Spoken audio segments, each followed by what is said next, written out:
Assalamualaikum warahmatullahi wabarakatuh. Perkenalkan, nama saya Rizky Untari dari kelas PGMI 4A. Di sini saya akan memaparkan hasil karya saya berupa cerpen yang berjudul Mengejar Matahari Terbenam. Simak sampai habis ya. Mengejar Matahari Terbenam oleh Rizky Untari. Pagi hari di kota Jakarta, mentari masih enggan menampakkan jati dirinya. Cuaca mendung. Hujan tadi malam membuat suasana cukup segar. Suara klakson motor dan mobil bersahut-sahutan memecah damainya suasana pagi. Aku beranjak dari tempat tidurku dan segera meraih handuk putih lusuh di balik pintu kamar. Selesai mandi, aku berjalan menuju kamar Rani, anak sematawayangku yang cantik dan cerdas seperti almarhum ibunya. "Nduk, ayah berangkat kerja dulu ya," kataku sambil mengelus rambut panjangnya. Ia membuka mata dan tersenyum padaku. "Iya ayah, hati-hati ya." Suaranya yang lembut mampu membuatku sejenak melupakan kepedihan setelah ditinggal ibunya. "Iya, Nduk. Hari ini kamu mau jadi belajar ke rumahnya Faiz. Hati-hati ya, belajar yang rajin." "Siap, Ayah. Aku akan dapat nilai 100 di ulangan kali ini," kata gadis kecil bermata coklat ini penuh semangat. Aku hanya tertawa mendengar celotehnya. Anakku, Rani, gadis berusia 10 tahun yang saat ini duduk di bangku kelas 5 SD. Aku hanya tinggal berdua dengannya di sebuah rumah kontrakan kecil di pinggiran kota Jakarta. Ibunya meninggal 2 tahun lalu karena kanker payudara. Naas memang, saat istriku sakit-sakitan dan harus dibawa ke rumah sakit, aku tidak bisa membawanya ke sana karena tidak memiliki uang sepeser pun. Pekerjaanku sebagai pedagang asongan hanya cukup untuk makan kami sehari-hari, kadang pun kurang. Setelah percakapan kecil dengan Rani, aku segera berangkat menuju warung Mang Asep untuk mengambil barang dagangan.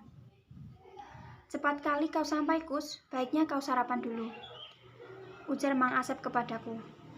"Tidak, Mang. Nanti saja sarapannya. Hari ini mau kejar target," jawabku sambil mengemas barang ke dalam box kecil khas pedagang asongan.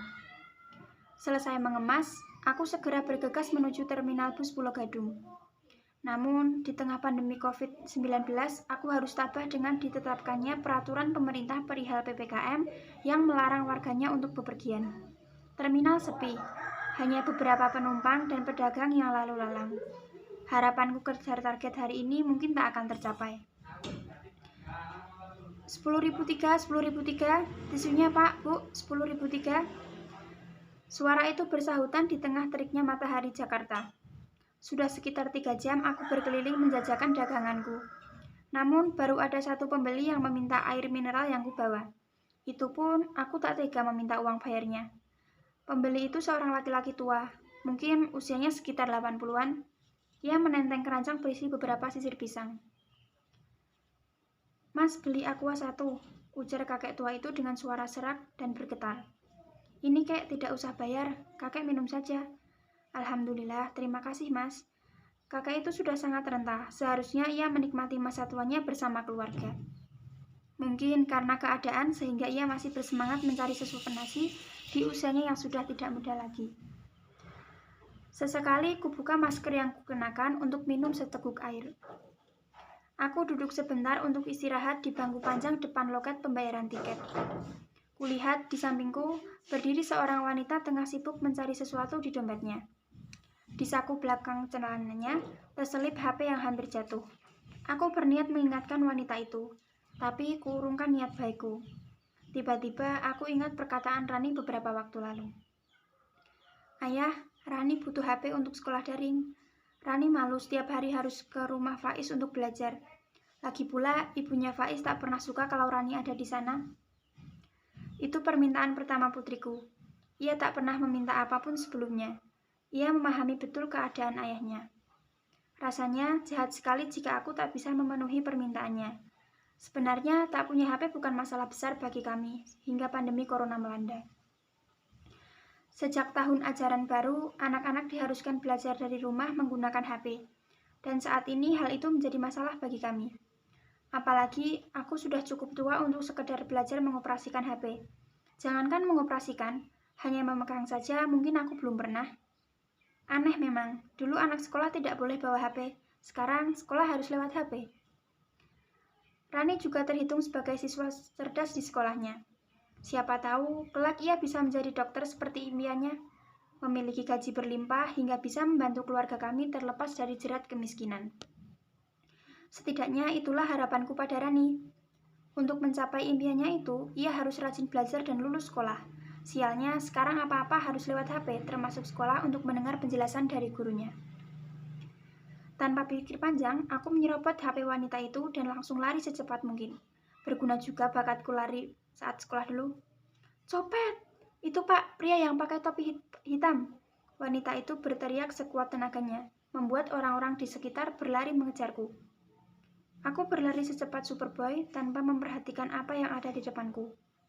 Yang kupikirkan saat ini adalah bagaimana Rani bisa sekolah seperti teman-temannya. Aku menoleh ke belakang. Terlihat warga berlarian berteriak copet membawa senjata seadanya, dari kayu balok hingga sandal jepit yang ditenteng di tangan. 10, 20, mungkin 30. Banyak sekali massa yang mengejarku. Aku bersembunyi di balik drum bekas wadah minyak setelah kalang kabut melewati pasar. Melihat kondisi sekitar, kurasa warga sudah kehilangan jejakku. Perlahan aku berdiri. Naas, aku kecolongan. Seorang laki-laki memukulku dari belakang menggunakan balok kayu. Kepalaku seolah berputar. Aku jatuh tersungkur di tanah. Laki-laki itu berusaha merebut HP dari tanganku. Beruntung aku masih punya sisa tenaga untuk menghalaunya.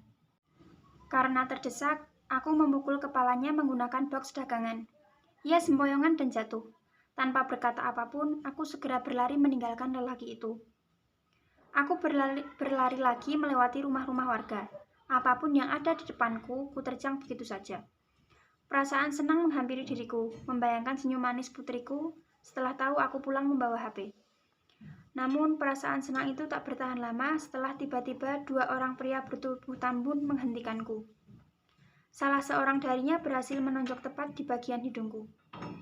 Aku jatuh ke tanah bersama barang daganganku. Andai aku punya ilmu silat, aku pasti bisa melawan dua pria ini, gumamku dalam hati.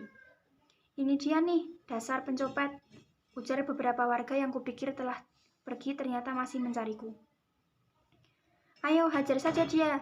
Kalau mau HP, kerja bang, ujar pria yang memukulku tadi, yang ternyata seorang satpam di sebuah bank. Ia kemudian mengambil paksa HP yang sedari tadi ku genggam. Hujatan-hujatan itu datang bersamaan dengan tonjokan, pukulan, dan tendangan dari warga yang geram kepadaku. Aku hanya bisa meringkuk pasrah dengan kedua tangan melindungi kepala. Aku tak tahu apakah setelah ini bagian tubuhku masih berfungsi dengan baik atau tidak. Wajahku babak belur dihajar massa. HP tak dapat, malah wajahku pula babak belur. Namun aku tak peduli dengan rasa sakit ini. Yang kucemaskan saat ini ialah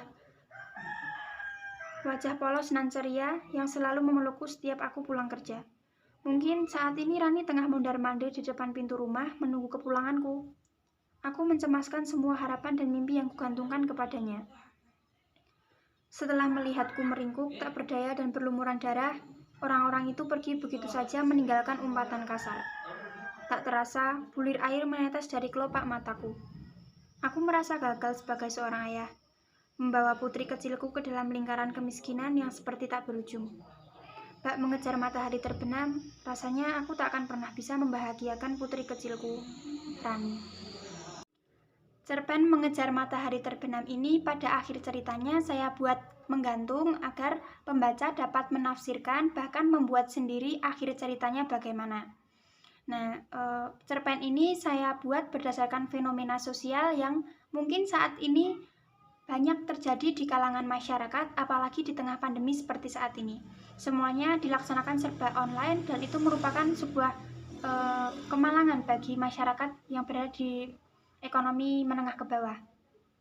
Pesan-pesan yang dapat kita ambil dari cerpen mengejar matahari terbenam adalah bagaimana cara kita menyelesaikan suatu masalah tanpa membuat masalah baru.